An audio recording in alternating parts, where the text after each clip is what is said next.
सुनो बेटा रामेश्वर, आज रक्षाबंधन है। तुम्हारे मेम साहब के भाई भौजाई आ रहे हैं। बढ़िया खाना बनाना, पूड़ी मटर, पनीर कचौड़ी, थोड़ी खीर भी।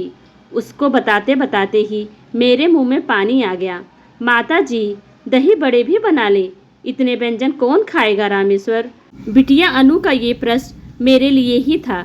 मुझे समझ आ रहा था। सादा खाना बनाओ। पूरी कचौड़ी तो बिने और बच्चे छूते भी नहीं हैं। बुझे मन से कमरे में आते ही आंसू बह निकले। ना गलती बिटिया की है, ना दामाद की।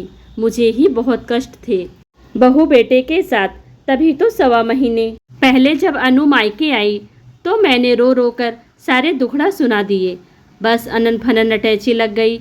अनु ने भाई भाभी को सुनाकर ऐलान किया, पापा के जाने के बाद से मम्मी का मन यहाँ नहीं लगता है।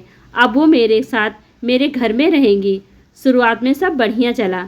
अनु दामाद दोनों नाती आगे पीछे घूमते रहे। उसके बाद मैं और मेरा कमरा। मंदिर जाना हो तो ड्राइवर के साथ जाना, चुपचाप चले आना।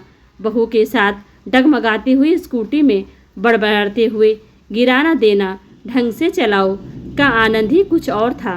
बिटिया के यहाँ जो बने वो खा लो। वहाँ तो नाश्ता खाना, अचार पापड़ सब मेरे ही पसंद से। महीने भर पहले अनु की कही बात, मम्मी विनय ऑफिस से आकर थोड़ी देर अकेले बैठते हैं, आपकी चाय आपके कमरे में भिजवा दी है। सुनकर मन में अपराध बोध कौंध गया। बेटे और बहू को भी तो कभी अकेले बैठना चाहते होंगे। वहाँ हर कोने में फैला मेरा सामान मेरी अनुपस्थिति में भी हाजिरी लगाता रहता था।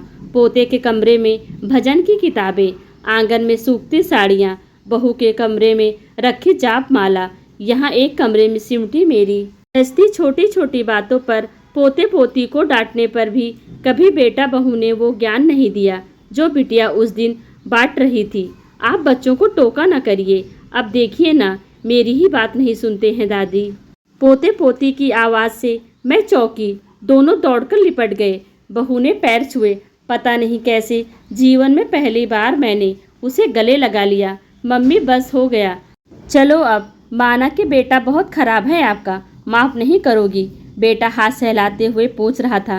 मम्मी जी, बिल्कुल अच्छा नहीं लगता है घर में जब से आप आई हो।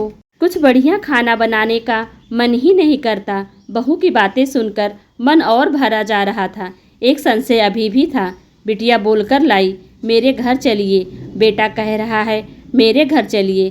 कोई तो वो कहो जो मुझे सुनना है। बस अभी निकल लूँगी। कहाँ चलने को कह रहे हो तुम लोग? तुम्हारे घर।